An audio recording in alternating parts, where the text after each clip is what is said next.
Face cover या mask का उपयोग करेंगे। हाथ सैनिटाइज करने की व्यवस्था रहेगी। थर्मल स्क्रीनिंग रहेगा। विवाह स्थल पर जो स्पर्श करने वाली सतह, दरवाजे का हैंडल, कुर्सी, टेबल, नल, रेलिंग वगैरह, उसको सैनिटाइज किया जाएगा। जिन लोगों को कोविड के सिम्टम हैं उनको विवाह के कार्यक्रम में आने की अनुमति नहीं होगी। सड़क पर बैंड बाजा के साथ बारात का जुलूस निकालने की अनुमति नहीं होगी। सड़क पर जुलूस की शक्ल में नाचते गाते हुए डीजे, बैंड बाजा, लाउडस्पीकर के साथ नहीं जा सकेंगे। विवाह स्थल पर बैंड बाजा बजाने की अनुमति होगी, लेकिन सड़क पर बारात के जुलूस में नहीं होगी। कल 25 नवंबर को भारत सरकार के गृह मंत्रालय ने कोविड के प्रसार रोकने के लिए नए निर्देश निर्गत किए हैं। राज्यों को नए निर्देश दिए गए हैं। वो निर्देश अब तक सबकी जानकारी में आ चुके हैं। उसमें राज्य सरकारों को अधिकृत किया गया है कि स्थिति को देखते हुए कुछ अतिरिक्त पाबंदियां भी लगाई जा सकती हैं। राज्य सरकार के आपदा प्रबंधन विभाग में क्राइसिस मैनेजमेंट ग्रुप है, जिसमें विभिन्न विभागों के वरीय अधिकारी मुख्य सचिव महोदय की अध्यक्षता में बैठकर कोविड की स्थिति का जायजा लेते हैं और कोविड के आलोक में जो उपाय करने हैं उस पर निर्णय होता है। समुचित विचार विमर्श और निर्णय के बाद कुछ अतिरिक्त पाबंदियां, कुछ अतिरिक्त शर्तें, कुछ अतिरिक्त आदेश बिहार के लिए निर्गत किए गए हैं, जिनकी जानकारी मैं आपको देना चाहूंगा। जो भारत सरकार के आदेश में जो बातें हैं वो बिहार सरकार में लागू होंगी। उसके अलावा शादी के कार्यक्रम में अधिकतम 100 व्यक्ति स्टाफ सहित की ही अनुमति रहेगी। स्टाफ का मतलब है कि स्थल पर जो खाना खिलाने वाले वेटर वगैरह हैं और शादी के जो लोग मेहमान हैं, घर वाले हैं, 100 की लिमिट रहेगी। ये जो लिमिट है, ये सारी शर्तें जो मैं बता रहा हूं राज्य सरकार में, बिहार राज्य भर में, वो 3 दिसंबर तक, आज से 3 दिसंबर तक के लिए लागू की गई हैं। भारत सरकार का जो आदेश आया है वो 31 दिसंबर तक है। अतिरिक्त शर्तें राज्य सरकार की 3 दिसंबर तक लागू रहेंगी, फिर उसके बाद समीक्षा करके निर्णय होगा।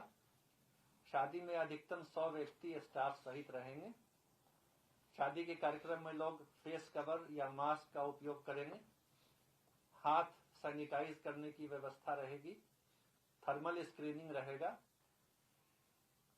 विवाह स्थल पर जो स्पर्श करने वाली सतह, दरवाजे का हैंडल, कुर्सी, टेबल, नल, रेलिंग वगैरह, उसको सैनिटाइज किया जाएगा। जिन लोगों को कोविड के सिम्टम हैं उनको विवाह के कार्यक्रम में आने की अनुमति नहीं होगी। सड़क पर बैंड बाजा के साथ बारात का जुलूस निकालने की अनुमति नहीं होगी। सड़क पर जुलूस की शक्ल में नाचते गाते हुए डीजे, बैंड बाजा, लाउडस्पीकर के साथ नहीं जा सकेंगे। विवाह स्थल पर बैंड बाजा बजाने की अनुमति होगी, लेकिन सड़क पर बारात के जुलूस में नहीं होगी। ये शर्तें वैवाहिक कार्यक्रम के लिए लगाई गई हैं। श्राद्ध कर्म के लिए अधिकतम 25 लोगों की उपस्थिति की शर्त लगाई गई है। आदेश में राज्य सरकार ने कहा है श्राद्ध में अधिकतम 25 लोग ही भाग ले सकेंगे। उसके अलावा एक विशेष अवसर है कार्तिक पूर्णिमा के अवसर पर स्नान का कार्यक्रम। इसके बारे में निर्देश है कि जो जिला प्रशासन है वो नागरिकों के साथ नागरिक संगठन, वार्ड पार्षद, पंचायत प्रतिनिधि आदि के साथ समन्वय स्थापित करेंगे और कोविड के संक्रमण से बचने के लिए जो दिशा निर्देश है उसके बारे में लोगों को बताएंगे और ये भी बताएंगे कि भीड़ भाड़ की जगह या स्नान करते समय पानी में या हवा में संक्रमण फैलने का खतरा है, इसलिए लोगों को प्रेरित किया जाए, लोगों को समझाया जाए, बताया जाए, एजुकेट किया जाए कि नदी घाट पर स्नान करके, भीड़ भाड़ करके स्नान करने से संक्रमण का खतरा है। लोग इस बारे में सावधान और सतर्क रहें। इस बात की जानकारी रहे कि भीड़ भाड़ वाले स्थान पर स्नान के मौके पर हवा के माध्यम से या पानी के माध्यम से बीमारी फैल सकती है। यह समाज को इसकी जानकारी दी जाए, अधिकारीगण, जिला प्रशासन देगा। साथ ही साथ कार्तिक पूर्णिमा के स्थान पर स्नान के दिन बहुत से लोग बसों में, भीड़ भाड़ वाली बसों में बैठ करके जाते हैं स्नान करने। उसके बारे में भी लोगों को जागरूक किया जाए, बताया जाए कि इसमें बीमारी फैल सकती है। बसों के द्वारा, भीड़ भाड़ वाली बसों की यात्रा में जो खतरे हैं लोगों को बताया जाए। और उसी तरह से कार्तिक पूर्णिमा स्नान में 60 वर्ष से अधिक उम्र के लोग घर में रहें। अन्य कुछ लोगों को भी परामर्श दिया जाए कि वो घर में रहें। जिन लोगों को घर में रहने का परामर्श दिया जाएगा उसमें 60 वर्ष से अधिक उम्र के व्यक्ति, गर्भवती महिलाएं, 10 वर्ष से कम के बच्चे, बुखार से ग्रस्त व्यक्ति और अन्य गंभीर बीमारियों से ग्रस्त व्यक्ति घर में ही रहें। कार्तिक पूर्णिमा स्थान के अवसर पर यह भी सलाह दी जाएगी। तो ये सब जो थी बातें, ये कार्तिक पूर्णिमा के बारे में थी। और अंतिम निर्णय जो हुआ है वो ये हुआ है, वो कार्यालयों के बारे में है, ऑफिसेज के बारे में, कि जहां जहां कोविड की केस पॉजिटिविटी रिपोर्ट 10% से अधिक है, इसमें पटना है, और उसके अलावा जो जिले हैं जहां केस पॉजिटिविटी रिपोर्ट ज्यादा बढ़ गई है, उन जिलों का नाम है बेगूसराय, जमुई, वैशाली, पश्चिम चंपारण और सारण। इनमें पिछले एक सप्ताह में केस पॉजिटिविटी रेट बढ़ी है। तो इन सारे जिलों में जिनका मैंने अभी नाम लिया, एसेंशियल सर्विस वाले कार्यालय चलेंगे फुल स्ट्रेंथ पर, सब लोग आएंगे। और बाकी जो सरकारी कार्यालय हैं जो आवश्यक सेवाएं नहीं देते हैं और जो निजी कार्यालय हैं, उसमें जो कर्मी हैं वो किसी एक दिन 50% ही आएंगे। प्रत्येक दिन 50% व्यक्ति आएंगे इन जिलों में, क्योंकि यहाँ केस पॉजिटिविटी रेट ज्यादा है। और उसी तरह से पटना जिले के अंदर जो गाड़ियां चल रही, बसें चल रही हैं, सार्वजनिक यात्री वाहन, पब्लिक ट्रांसपोर्ट जो पटना जिले के सीमा के अंदर चल रहा है या पटना से अन्य जिले या अन्य राज्य में जा रहा है, पटना से अन्य जिले या अन्य राज्य में जाने वाले वाहन, इन सब वाहनों में यात्रियों की जो संख्या होगी वो सीटों की संख्या से आधी होगी।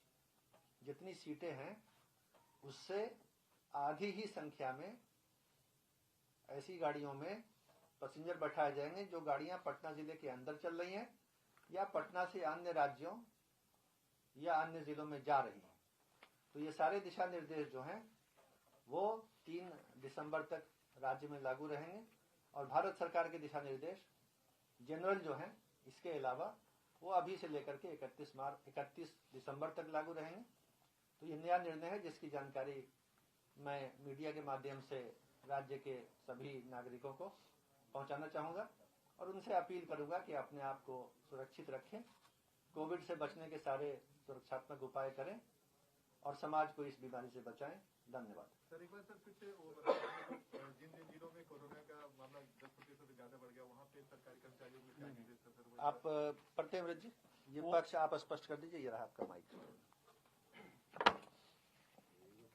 गवर्नमेंट ऑफ इंडिया के जो गाइडलाइंस हैं उसमें ये बड़ा क्लियर कट है कि अगर एक सप्ताह में वैसे शहर, सिटीज जहां पर कोविड पॉजिटिविटी रेट 10% से अधिक है तो उन शहरों में सरकारी कार्यालय, गवर्नमेंट ऑफिस, प्राइवेट ऑफिस को रेगुलेट करना चाहिए, स्टैगर्ड अप्रोच होना चाहिए। उसी क्रम में बिहार में पटना अकेला शहर है जहां पर कोविड पॉजिटिविटी रेट कंसिस्टेंटली 10% से ऊपर है। इसलिए पटना में जैसा कि अभी आपको बताया गया है, ये सभी सरकारी कार्यालय और प्राइवेट में जो की उपस्थिति 50% तक होगी, स्टैगर्ड अप्रोच। लेकिन इसके अलावा एक जो हम लोग समीक्षा कर रहे हैं ऑन अ डेली बेसिस, तो कुछ डिस्ट्रिक्ट्स हैं जहां पर हम लोग केस पॉजिटिविटी रेट नोटिस कर रहे हैं पिछले 3 दिन 4 दिन में थोड़ा बढ़ रहा है, not at a normal speed. तो उसके आलोक में एज अ एडिक्वेट प्रिकॉशन यह व्यवस्था जो सरकारी कार्यालय और प्राइवेट वाली है, ये हम लोग उसमें भी एक्सटेंड कर रहे हैं। बेगूसराय, जमुई, वैशाली, पश्चिम चंपारण और सारण जिला, इन जिलों में जो वृद्धि हुई है, इट इज नॉट 10% और मोर, बट जो उनका नॉर्मल ट्रेंड है उससे थोड़ा हम लोग देख रहे हैं अधिक चल रहा है। तो ये व्यवस्था सरकारी कार्यालय 50%, प्राइवेट ऑफिस को हम लोगों ने एक्सटेंड किया है, जैसा कि सर ने अभी कहा है। फिर 1 सप्ताह के बाद समीक्षा होगी। सर, ये जांच कितना हो पा रहा है प्रतिदिन अगर बात करें पूरे बिहार में? तो ये ऑन एन एवरेज हम लोग की कोशिश है, आज ही नहीं हमेशा से 1 लाख के ऊपर का टेस्ट कंसिस्टेंटली हम लोग कर रहे हैं। और पिछले कुछ दिनों में जो स्थिति है उसको देखकर अग्रेसिव टेस्टिंग हम लोग करा रहे हैं। चले आइए सिवान शहर स्थित डीएवी कॉलेज मोड़ के निकट महाकाल कंप्यूटर्स में नामांकन प्रक्रिया जारी है। अधिक जानकारी के लिए कॉल करें 70049 75 883 पर।